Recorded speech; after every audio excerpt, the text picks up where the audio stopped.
Labas. Hello. Wow, that's really cool. I'm really happy to be here. This is my second time coming to Lithuania, and it's just 1 year ago I was first time also when Google really starting the activities in Lithuania as well as in Baltics. I'm coming up from pretty similar countries. Now, I'm Adriatic Country Business Development Manager at Google, and Adriatic really means Slovenia, Croatia, Serbia, and all those countries down on Southeastern Europe. So basically, we're coming from small economies, and in last 20 years, we are developing, let's say, in parallel. So probably I know your pains a bit more than probably some of the counterparts or partners from bigger companies, from bigger countries. Also, we're in economies and trying to struggle in the international world, basically with corporations that have revenue the size of our GDP. So it's pretty interesting how we can really put ourselves in on those positions. I'm at Google now for 2 years. Also, these countries, Baltics as well as Adriatics, was tapped from the Google side only recently, just 2 years ago. And I would really like to talk not about Google, but how we think, how we perceive the world. And that's why I really want to talk about the world in beta. You know, we are more or less technological people. So do you know what does it mean if the software is in beta? Software still has some bugs that need to be repaired, changed, or something. Did you know that Gmail was in beta for 5 years, till 2004 to 2009? Also, Google News was in beta for a longer time. So what are we really known for that we launch products that are in beta, that still need to be changed, that still need to be improved? And my framework for today's presentation, even though we will, end of the presentation, we will talk about multi-screen world, is life in a world that it's in constant beta. And that came from really the start. Did you know that the 98% of the matter was just created with the Big Bang in the time that we just prepare the sandwich, in 3 minutes. So this was a huge change for the whole universe. And at that point, no, everything developed. And from our short perspective in the history of time, it's really difficult to be sensitive to the changes that are happening. Even the generations before us had that problem, and even more.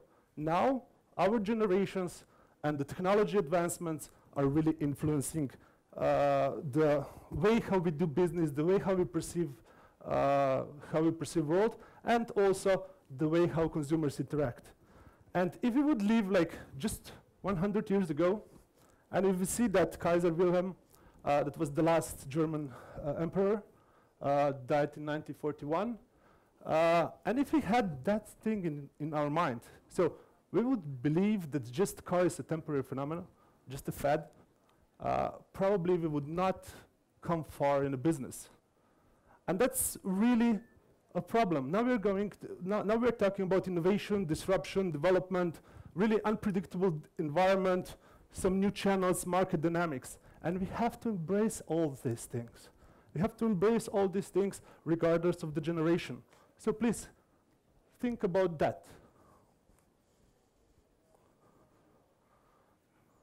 Take a picture here. All right. Buongiorno. Oh, hi. How are you? Hey, is this your business?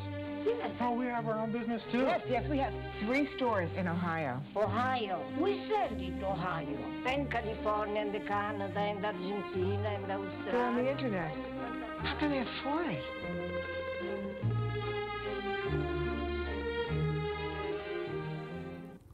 Did you know how long ago this commercial was? Look, they make olive oil. Take a picture. Did you know how long ago this commercial was taken? 16 years ago. IBM had this solution for small and medium enterprises. 16 years ago. They were talking about internet. That was not really a buzzword. So what we're talking about is that we have to be sensitive about technology. If you just read Clutrain Manifesto, you will see that there's one really interesting line. The technology that we use today for mass market, it's for sure older than 10 years. We have that time to adapt and to understand what kind of technology, what kind of advancement would really change the consumer behavior. But the basic principle stays the same. What's that? That's how many of you were at the Faculty of Economics? Now, this was the basic principle of supply and demand. So supply and demand, it's on the market. What we don't know right now, and where the common mistake is, where is the market? How we should tackle it? Where everything is happened? Where the magic moment happens? And that's the problem. And basically, we know that we are living in the time of change, but our business is either about making the change, so being the front runners, either embracing the change, being reactive of what is going on, or either we are change. So we can be a change. What does it mean? From my perspective, this is pretty negative, because somebody else is shaping our world. So that's why I would like to first look in depth into supply side of that beta, supply side of the change, how we say it. So whenever we are talking about development, we have to talk about innovation and adoption. You know, it takes time to adopt new things. So just for example, it took like 50 years for electricity that 50% of the US households would be covered and had the access to the electricity. And it was pretty the same with phone. And if we just say, let's say if we go further to the right, that you will see that refrigerator was adopted only in 15 years and TV only in 12 years. For internet, it took only 7. Why I'm talking that? Because now the generations that were wondering what is going on, you know, from my time when I was really young and till the time when I was really old, the environment changed. Not really. Now it changes, let's say, during one period of life. And we have to be there. Either we are going obsolete. Basically, if we're just going to talk about reach of the media, we will see that basically television took more than 90 years to that reach, whereas internet, it needed only 20, 22 years to get almost the same reach as television. What does it mean? It means really that if you just miss 1 year of evolution of internet, it's like you would say, I never noticed that LCDs are here. And that's pretty awful statement, you know? And that's why you have to be always on the top. Progress of technology is really like something like that. 12 years, our phones have 2 gigabytes of RAM, whether PCs had 128 megabytes. If we're just talking about, I said something about the penetration of electricity, but now phone signal has higher penetration in the world than people having access to the electric grid. Just remember your first phones, mobile phones. You know, when you want to customize something, you just change the colorful rubber ring. Now we have personalized phone, and if you use Google now, you will have all the information, not even ask from them, but they will be relevant for you. So this is the change that is happening in less than 15 years. This is the change we have to take in account. If we're just talking about the words information, 75% of words information was in material form 12 years ago, 13 years ago. Now 94% of words information is in really digital form. Every 3 days, we get that many new information that was all amount of information since the beginning till 2005. 3 days. How we can tackle that? This is the problem of big data. On the other side, if we are just talking about the progress and technology news, we're just having 6 billion mobile subscribers and 7 billion people. These are big numbers. You would say probably irrelevant to you. That's not true. Your markets are pretty high on those penetrations, and your markets are pretty relevant with the usage of different mobile devices or any kind of screens that we use in everyday life. So let's talk a bit about some flops. You know, if we would say 6 billion people is on mobile devices, okay, this is end of it. Probably we have just another million, but those are probably the young people and they do not need mobile phones, so we can just close down everything. Like Charles Drew said, he was a commissioner at US Patent Office in 1899. He said, everything that can be invented has been invented. What does it mean? He was really impressed by the recent development in research, like electricity, light bulb, gas-powered motors, and stuff. So he proposed to close down US Patent Office. If this would happen, probably we would not have toast for breakfast. You know, probably we would still need some other tools to clean the house. And also, we would just wait, our hair will dry. Not exactly, you know. People will develop more, just patent office would be closed and somebody else would take their place. But let's talk about the real story. Do you know the company that was founded in 1880 and had this as a tag? You press the... Who said? Who said that? It is Kodak, yes. Where is Kodak now? Sorry? History. Yes. Just put that in perspective. In 2000, this is just a year after Kodak had the highest profit in the whole history. We took 80 billion photographs, all consumers in the world. And in year 2011, we took some 45 times more pictures. Kodak had market of 90% if US, and Kodak was the company that started digital cameras. It was exactly the year I was born. So it was pretty long ago. So how is it possible that something like this happens? You know, when you really do wrong projection of the usage of technology, when you do not consider leapfrogging, when you do not consider disruption, then this is possible.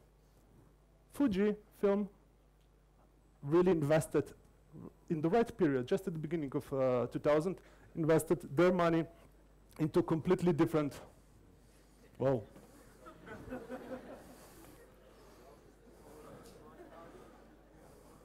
You see? Still?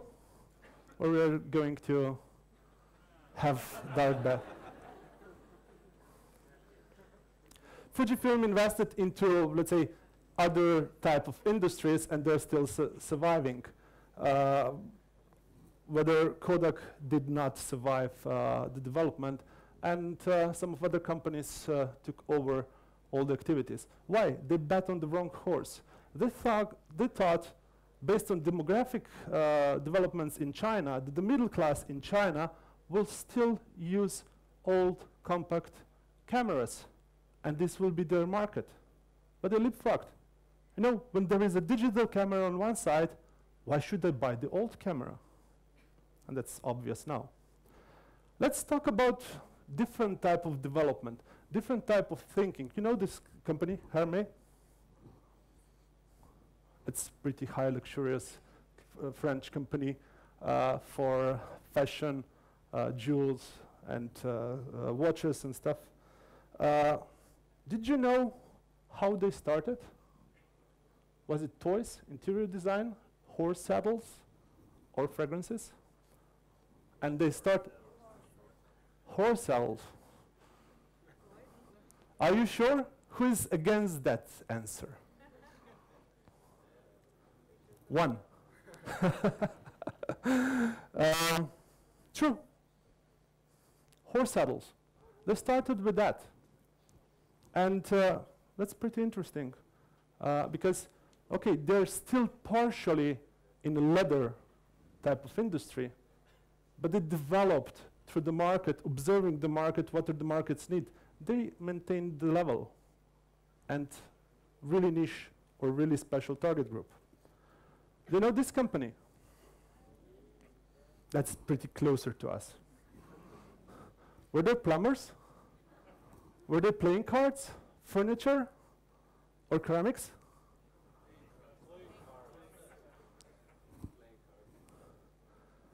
Yes, they were in playing cards. But let us think through. If they were like in ending of 19th century and they were working with playing cards, they stayed in entertainment business, but really followed the technology and became a main player also with the technology advancement and introducing new stuff on that field. But we can go even further. What is really close to us, what is really our everyday behavior, it's retail. And I'm coming from retail also, I have a background on that part. And it's pretty interesting. I still remember having counter shops and really small self-service markets and supermarkets where we were talking in counter shops. It's interesting. This is always an example of the best CRM. Why?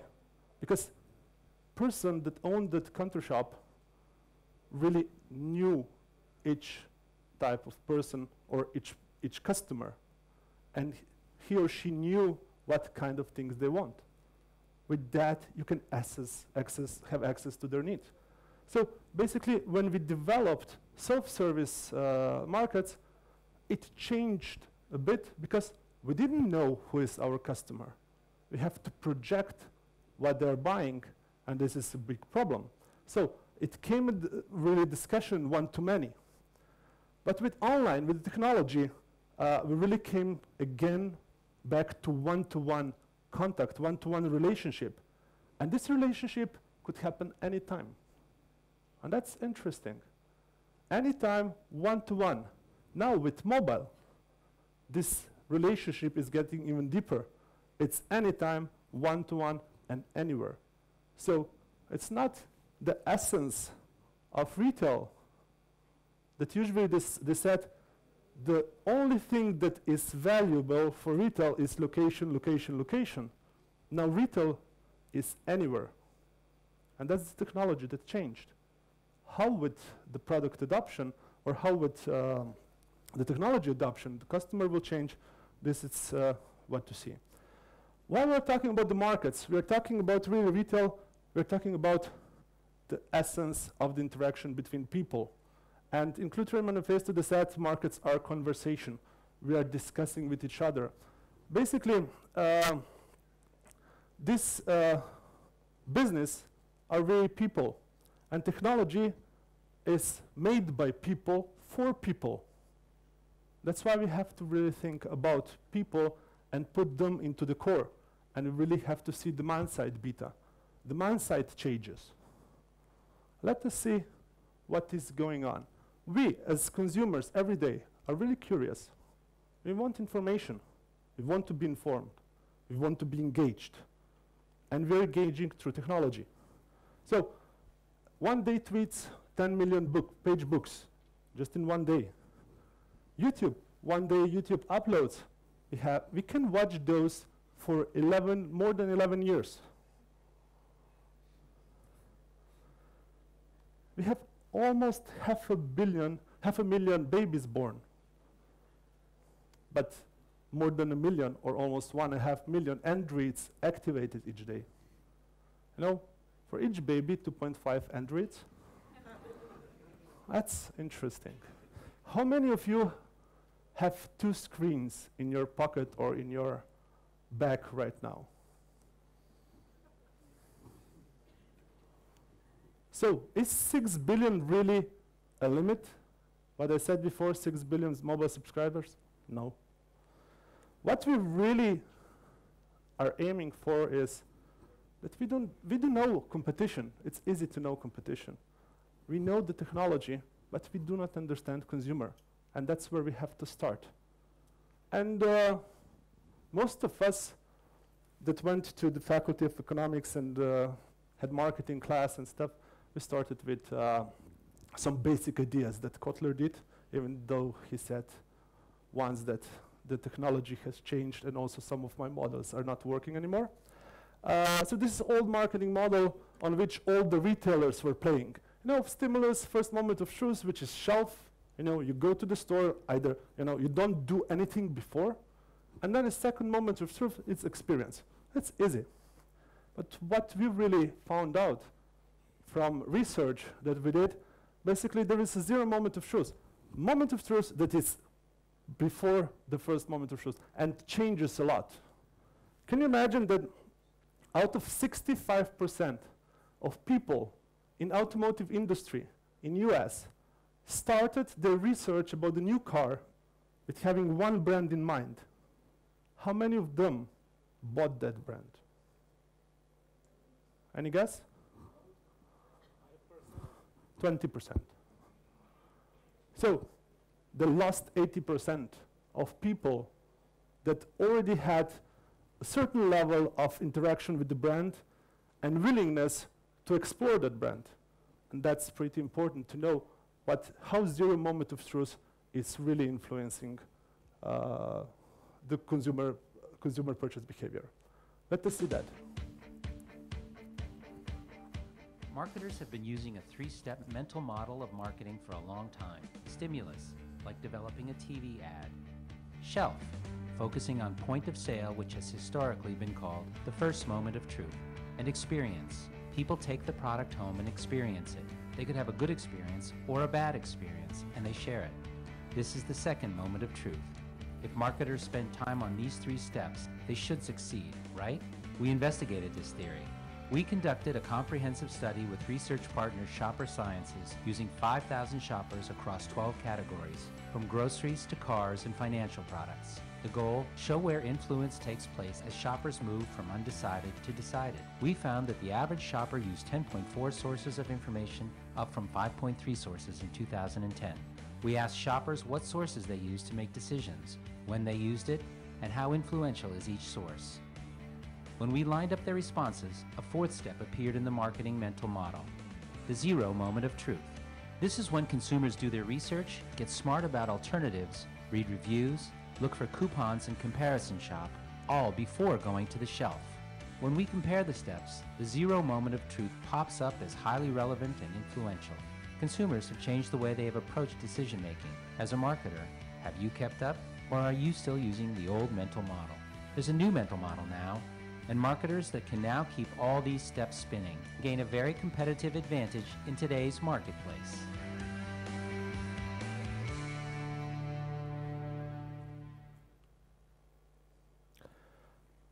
We come from perpetual change in the world. We came from the supply side beta, from supply side change, where management is the one that is really responsible for the success or the failure of the companies.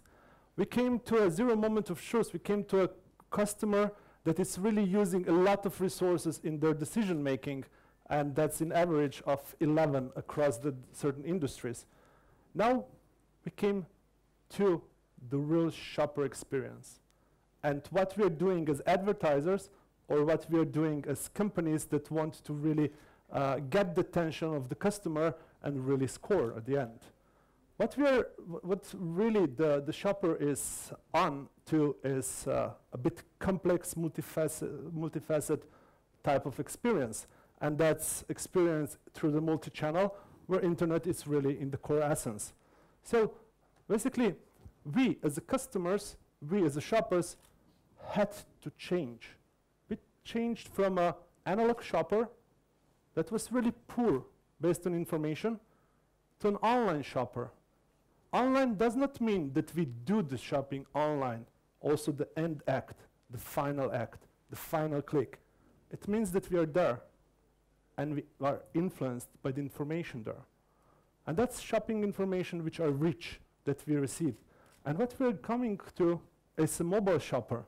Shopper that's information rich and real time. So basically what we're going right now, we're going through experience into our living room. And that's where we will find a lot of answers, how we really behave and how we would have to be addressed if we want to be successful from a business point of view.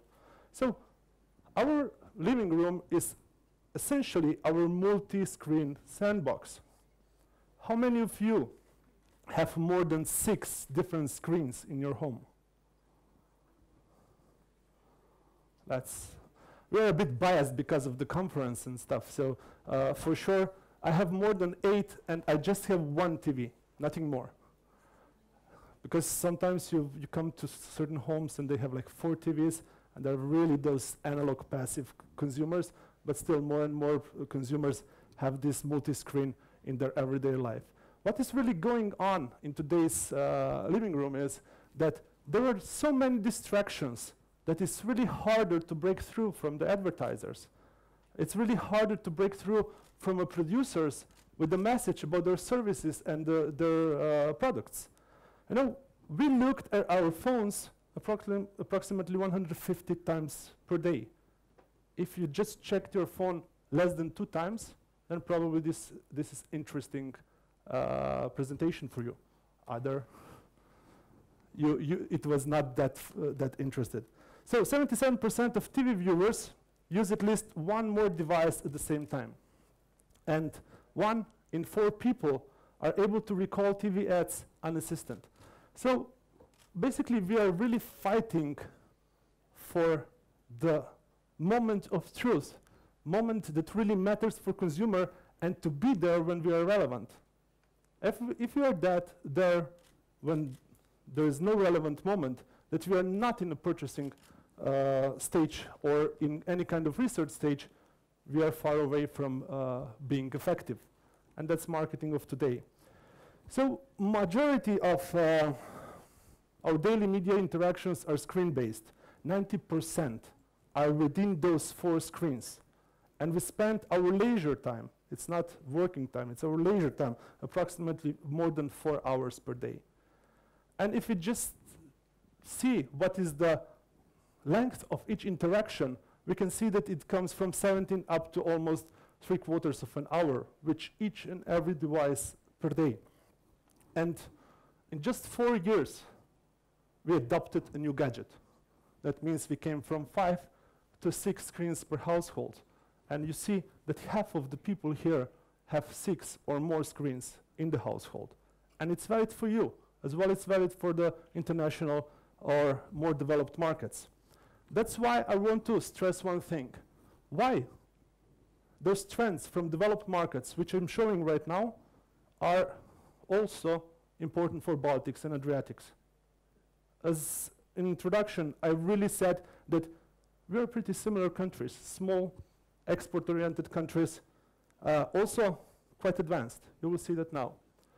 If you just look at the recent device usage stats for selected European countries, you will see that the whole Baltics plus Estonia and Croatia are pretty high, 70 and above % with regards to PC, laptop, webbook usage, and extremely high also with smartphone usage and really developing on the tablet usage. That means smartphone usage is 35 to 40%. And I put here Germany, Austria, and Netherlands.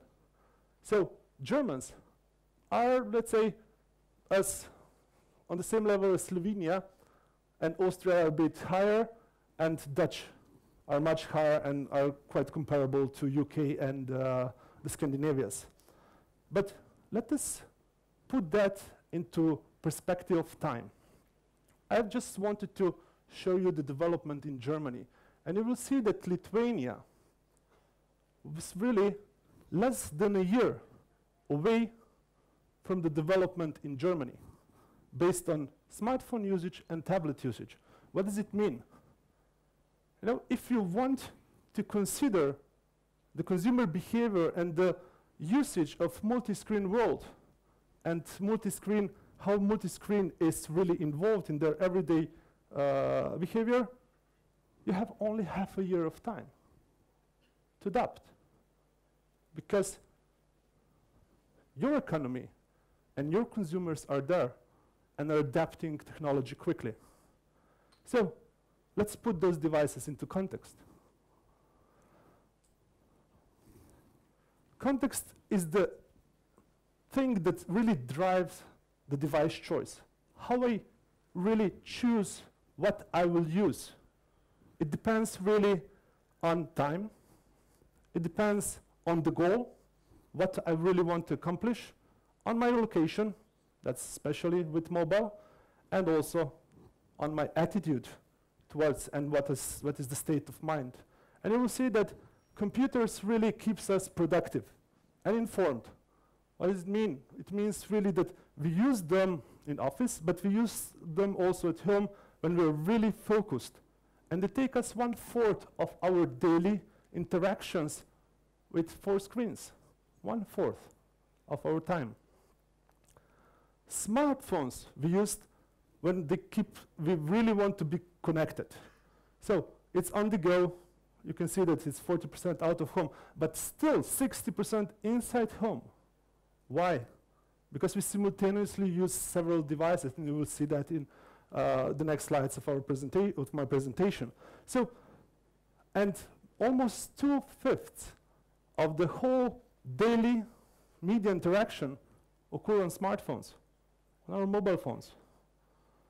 Tablets is somehow a supplement for TV. It's entertained. It keeps us entertained.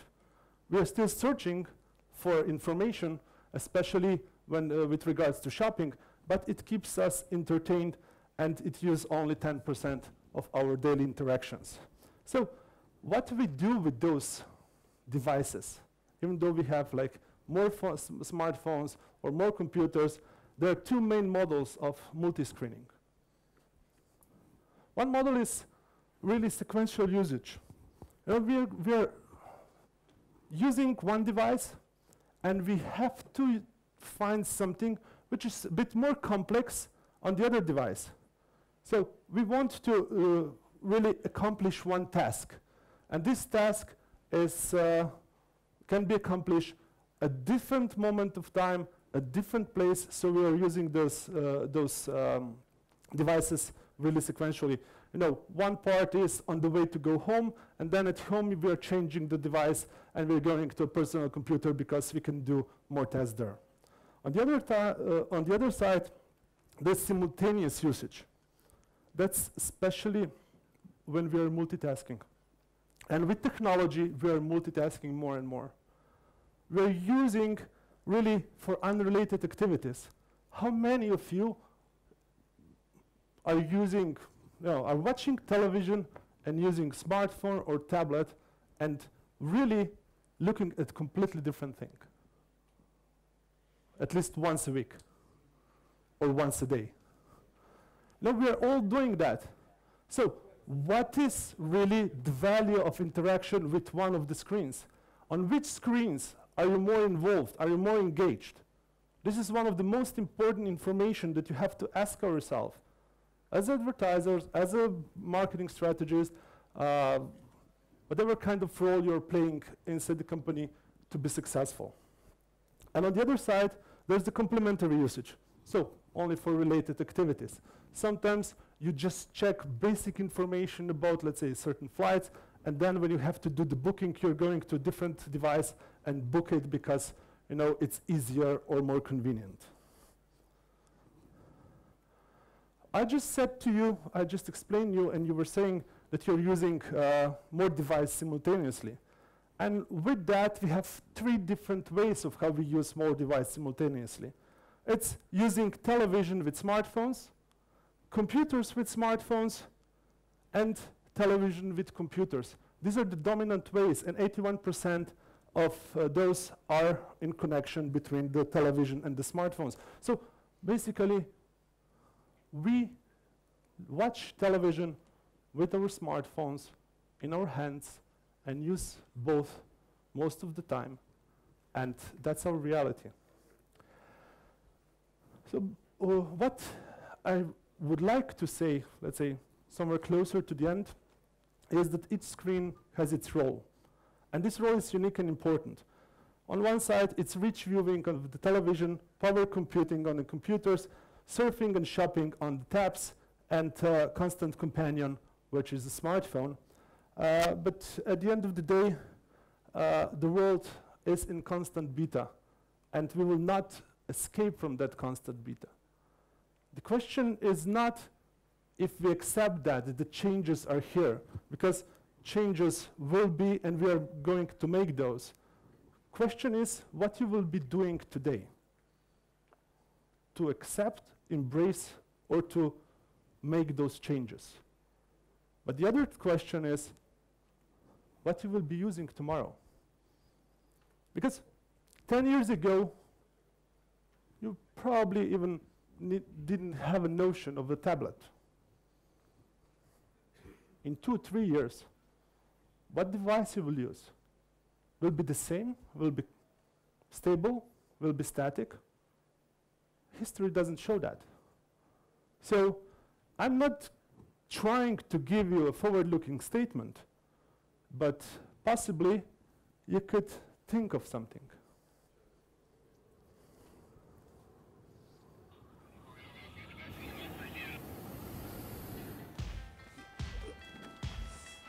Okay, Glass, record a video. This is it. We're on in 2 minutes. Okay, Glass, hang out with the flying club. Google photos of tiger heads. You ready? You ready? Right there. Okay, Glass, take a picture.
Stay delicious and Thai. Arroy. Arroy. Google jellyfish.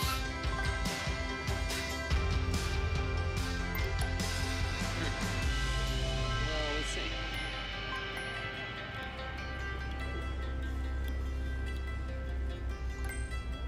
It's beautiful.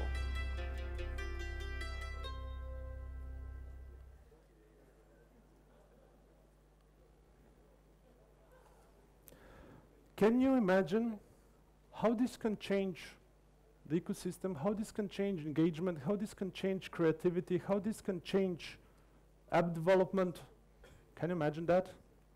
You know, try to, because opportunity, you know, what you see here, it's opportunity, the first word. What you see at the end, it's how you will act.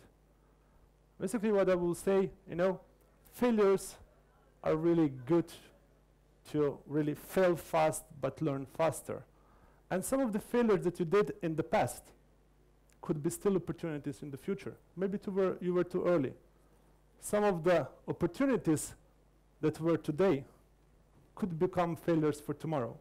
So if you see here that opportunity is now here, probably you will act and really conquer the beta in the world. Thank you very much.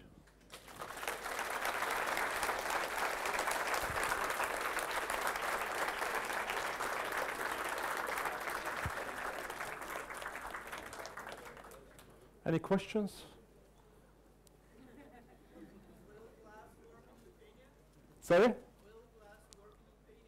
I will not give any comment on glass. You know that the recent information about the glass was just published, I think, this week.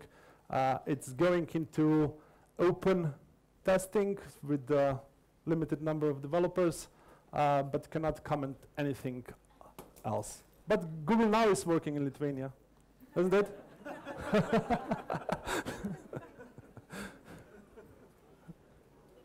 Okay, thank you very much.